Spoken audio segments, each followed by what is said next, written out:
ETF index mutual funds నేర్చుకుని stock మార్కెట్లో రాణించాలనుకుంటున్నారా? వెంటనే ఈ నెంబర్కి కాల్ చేయండి.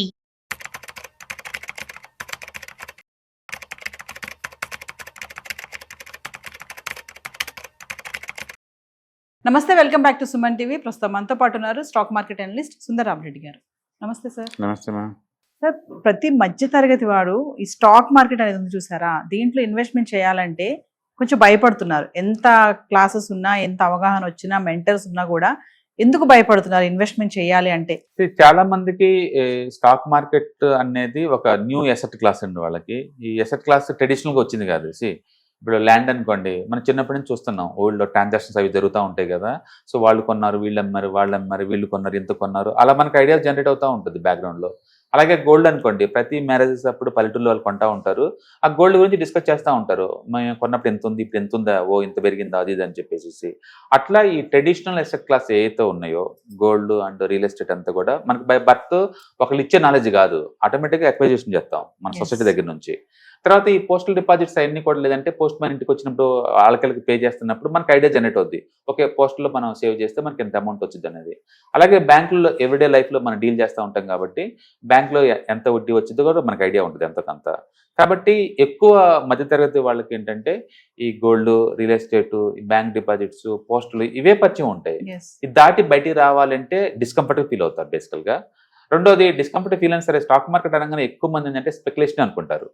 Option trading, intraday trading and market up and down అవుతూ ఉంటాయి కదా. పడ్డప్పుడు ఈ సోషల్ మీడియాలో ఎక్కువ టామ్ చేయడం వల్ల ఓ మార్కెట్లో పెడితే మొత్తం పోయింది అంటే అండాలు.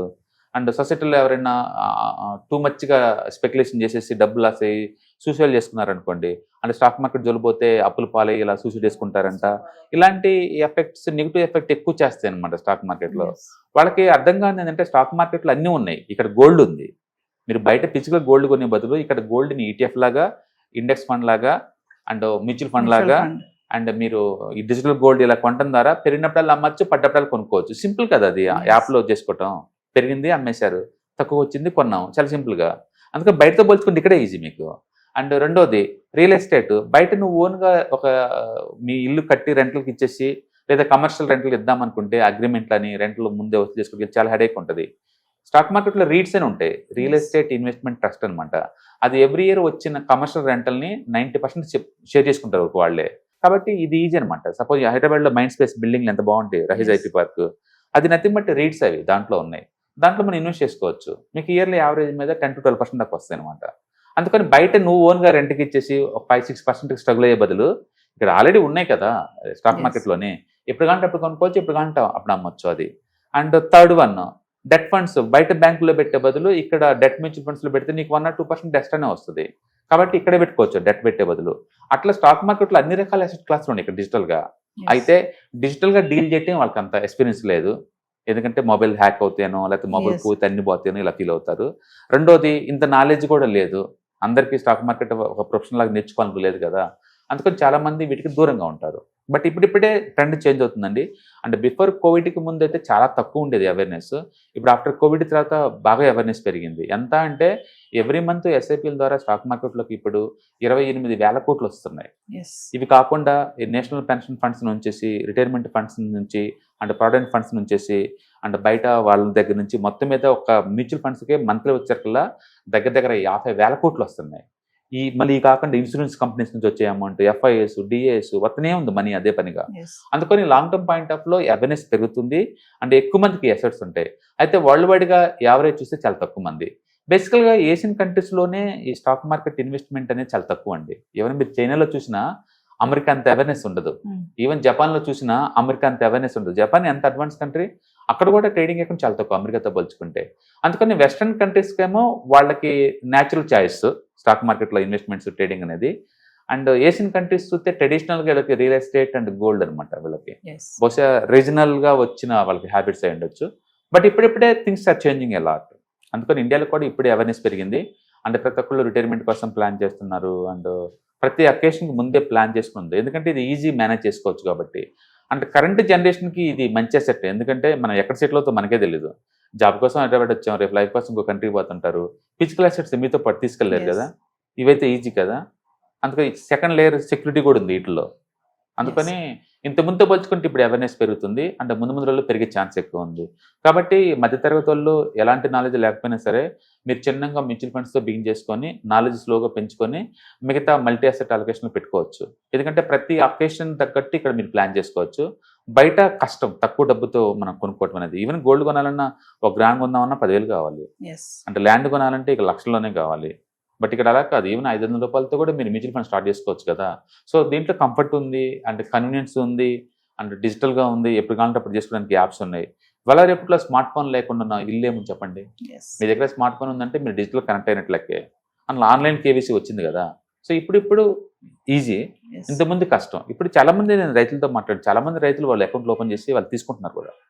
అవేర్నెస్ పెరిగింది, ఇంత ముందులాగా భయం పోతేమో అలాగేం లేదండి. ఎందుకంటే అందరు చదువుకున్న వాళ్ళు ఇప్పుడు రైతులు ఇంత ముందులా కాదు, వాళ్ళు డ్రోన్స్లో మందులు పడుతున్నారండి, అంటే మిషన్ తోటి వ్యవసాయం చేస్తున్నారు. కాబట్టి మోడర్నైజ్ అవుతుంది ఇప్పుడు, అంటే అది క్లియర్గా మనకు రిఫ్లెక్ట్ అవుతుంది మ్యూచువల్ ఫండ్ రూపంలో. కాబట్టి లాంగ్ టర్మ్ పాయింట్ ఆఫ్లో అవును, మధ్యతరగతి వాళ్ళైనా బిలో మధ్యతరగతి వాళ్ళైనా సరే అండ్ స్టాక్ మార్కెట్లో జాయిన్ అయ్యే ఛాన్స్ ఉంది. కాబట్టి స్టాక్ మార్కెట్ అనగా స్టాక్స్, ఆప్షన్స్, ఫీచర్సే కాదండి, అంతకు మించిన లాంగ్ టర్మ్ వెల్త్ క్రియేషన్ దీంట్లో ఉంది. ఆ విషయం అర్థమైతే చాలు. Hello viewers, stock market analyst Sundar Rama Reddy గారి ఆన్లైన్ వెబినార్ కి ఎన్రోల్ చేసుకోవాలనుకుంటున్నారా? ఎస్ఐపి ప్లాన్ గానీ, ఫైనాన్షియల్ ప్లానింగ్ గానీ, మరి రిటైర్మెంట్ ప్లాన్ ఎలా చేసుకోవాలి, కిడ్స్ ఉన్నారు, కిడ్స్ కి సేవింగ్ స్కీమ్స్ గానీ, ఇలాంటి డీటెయిల్స్ అని తెలుసుకోవాలనుకుంటున్నారా? మరి ఫీజు వచ్చేసి 4444. మరి కింద కనిపిస్తున్న నెంబర్ కి కాల్ చేసి రిజిస్ట్రేషన్ చేసుకోండి. సరే, ఏదేమైనా ఈ మిడిల్ క్లాస్ వాళ్ళు స్టాక్ మార్కెట్ లో చూసుకుంటే సక్సెస్ కంటే ఫెయిల్యూర్స్ ఎక్కువ కనిపిస్తా ఉంటారు. అలా అనే బదులు గ్రీడీగా ఉన్నోళ్ళు, నాలెడ్జ్ లేకుండా ఇన్నోసెన్స్ తోటి టూ మచ్ రిస్కీ పనులు చేస్తుంటే ఎక్కడైనా ఉందండి ఆ రిస్క్. స్టాక్ మార్కెట్లో ఎందుకు చెప్పండి. సో మీకు మ్యూచువల్ ఫండ్స్ లోనే మీరు కొంటే లాస్ అయ్యే మార్గం చెప్పండి. అది తక్కువ రావచ్చు, ఎక్కువ రావచ్చు, వేరే సంగతి. లాస్ ఎందుకు వస్తుంది లాంగ్ టర్మ్ లో ఉంటే? Worst mutual funds last 10 years లో 12% వచ్చింది. నేను చెప్పేది వరస్ట్ మ్యూచువల్ ఫండ్ గురించి. అంతకని లాస్ అవడానికి ఏముందండి ఇక్కడ? అందుకని ఇక్కడ లాస్ అవుతున్నామంటే ప్యూర్లీ ఇన్నోసెన్సే, అంతే. ఇన్నోసెన్స్ వల్ల చేస్తారు. రెండోది అత్యాశ వల్ల ఈ ఫీచర్స్, ఆప్షన్స్, ఇంట్రాడే ఇలాంటివి చేసి పోయి ఉండొచ్చు. ఏదైనా సరే నాలెడ్జ్ పెంచుకోండి, అబ్జర్వ్ చేయండి, కంఫర్ట్గా ఫీల్ అవుతూ ఇన్వెస్ట్ చేయండి. సింపుల్. Thank you.